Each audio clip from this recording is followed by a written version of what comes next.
RDC.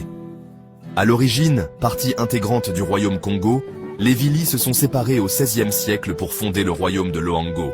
Ce royaume est devenu une plaque tournante du commerce, échangeant du cuivre, des textiles et, malheureusement, participant à la traite négrière au XVIIe et XVIIIe siècle. La société Vili est matriarcale, riche en traditions et en spiritualité. Avez-vous déjà entendu parler du Chikumbi? C'est un rite initiatique marquant le passage d'une jeune fille à l'âge adulte.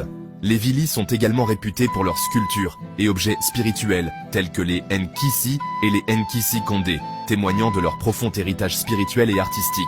Aujourd'hui, les Vili continuent de préserver et de partager leur héritage culturel. Si vos livres d'histoire négligeant les Vili, vous passez à côté d'un véritable trésor culturel. Les Vili sont un peuple bantou d'Afrique centrale, principalement présent au Gabon, en République du Congo, en Angola et en RDC. À l'origine, partie intégrante du royaume Congo, les Vili se sont séparés au XVIe siècle pour fonder le royaume de Loango. Ce royaume est devenu une plaque tournante du commerce, échangeant du cuivre, des textiles et, malheureusement, participant à la traite négrière au XVIIe et XVIIIe siècle.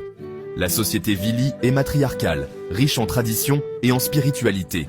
Avez-vous déjà entendu parler du Chikumbi?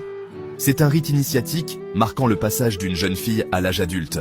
Les Vili sont également réputés pour leurs sculptures et objets spirituels, tels que les Nkisi et les Nkisi Kondé, témoignant de leur profond héritage spirituel et artistique.